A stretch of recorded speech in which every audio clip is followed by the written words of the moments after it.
ഹബീബായ സല്ലല്ലാഹു അലൈഹി വസല്ലമ തങ്ങളെ നമുക്ക് സ്നേഹിക്കണമെങ്കിൽ ആദ്യമായിട്ട് നമുക്ക് വേണ്ടത് ഇത്തിബാഉ സുന്നത്തിഹി സല്ലല്ലാഹു അലൈഹി വസല്ലം. ഹബീബായ തങ്ങളെ ഇത്തിബാഅ ചെയ്യണം, ഹബീബായ തങ്ങളെ പിൻപറ്റണം സല്ലല്ലാഹു അലൈഹി വസല്ലം. വകസറത്തു സ്വലാത്തി അലൈഹി, ഹബീബായ തങ്ങളുടെ മേൽ ഒരുപാട് സ്വലാത്ത് ചൊല്ലണം. അള്ളാഹു അത് വർദ്ധിപ്പിക്കാൻ തൗഫീക്ക് നൽകട്ടെ.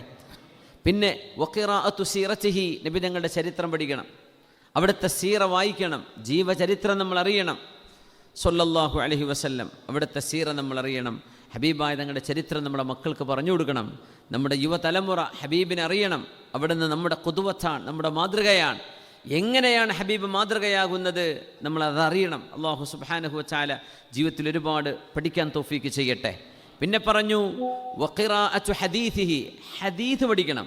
ചില ഹദീസുകളൊക്കെ രണ്ട് വാക്യങ്ങളുണ്ടാവും. ലാ തഗ്ലബ്, ഹദീസാണ് സല്ലല്ലാഹു അലൈഹി വസല്ലം. അൽ ഐനു ഹഖ്ഖുൻ, കണ്ണേറ് സത്യമാണ്. രണ്ട് വാക്യമുള്ളൂ, ഹദീസാണ്.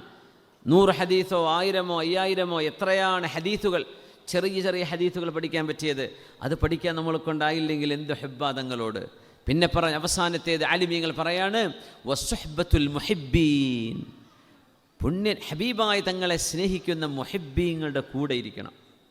മഹബ്ബത്തിൻ്റെ സദസ്സുകൾ, മൗലിദിൻ്റെ സദസ്സുകൾ മഹബ്ബത്തിൻ്റെ സദസ്സുകളാണ്. സ്വലാത്തിൻ്റെ മജ്ലിസുകൾ മഹബ്ബത്തിൻ്റെ മജ്ലിസാണ്. ഇൽമിൻ്റെ മജ്ലിസുകൾ മഹബ്ബത്തിൻ്റെ മജ്ലിസാണ്.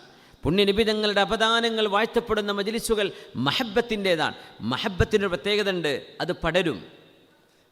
മഹബ്ബത്തിൻ്റെ ആളുകളുടെ കൂടെ ഇരിക്കുമ്പോൾ ആ സ്നേഹം നമ്മളിലേക്ക് പടരും, നമ്മുടെ ഖൽബിലേക്ക് പടരും. അങ്ങനത്തെ ഒരു മജ്ലിസായി നമ്മുടെ മജ്ലിസിനെ അല്ലാഹു സ്വീകരിക്കട്ടെ. അലമ ഇബ്നുൽ അറബി തങ്ങൾ പറഞ്ഞ ഒരു വലിയൊരു ആശയമാണത്, സുഹ്ബത്തുൽ മുഹിബ്ബീൻ. മുഹിബ്ബീങ്ങളുടെ കൂടെ ചെന്നിരിക്കണം, മഹബ്ബത്തുള്ള ആളുകളുടെ കൂടെ ചെന്നിരിക്കണം. അവരുടെ സ്വലാത്ത്, അവർ ചൊല്ലുന്ന അവരുടെ ഇബാദത്ത്, അവർ ഹബീബിനെ കുറിച്ച് പറയുന്നത് സല്ലല്ലാഹു അലൈഹി വസല്ലം, മൻ അഹബ്ബ ശൈഅൻ അക്സറ മിൻ ദിക്രിഹി, ആർക്കെങ്കിലും എന്തെങ്കിലും ഇഷ്ടമാണെങ്കിൽ അവരത് ഏറ്റവും കൂടുതൽ പറഞ്ഞുകൊണ്ടിരിക്കും. അല്ലേ, സത്യമല്ലേ? അത് നമ്മൾ ഒരാളെ ഇഷ്ടപ്പെട്ടാൽ, ഒരു കാര്യം ഇഷ്ടപ്പെട്ടാൽ, അത് തിന്മ ഇഷ്ടപ്പെടുന്ന ആളുകൾ തിന്മയെ പറ്റി ഇങ്ങനെ പറഞ്ഞുകൊണ്ടിരിക്കും. വ്യഭിചാരം ഇഷ്ടപ്പെടുന്ന ഒരാൾക്കതായിരിക്കും പറയാം, കള്ളുകൂടി ഇഷ്ടപ്പെടുന്ന ഒരാൾക്കതായിരിക്കും പറയാം. നന്മ ഇഷ്ടപ്പെടുന്നവർ അതിനെക്കുറിച്ച് പറയും. നിങ്ങൾ ആരെയാണോ ഇഷ്ടപ്പെടുന്നത് അക്സറ മിൻ ദിക്രിഹി, ആ ആളെ നിങ്ങൾ കൂടുതലായി പറയൂലേ.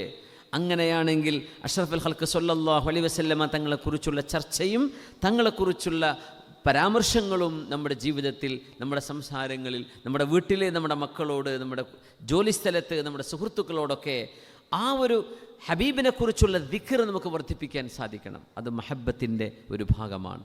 അള്ളാഹു നമ്മളെ മുഹിബ്ബീങ്ങളെ ചേർത്തി തരട്ടെ.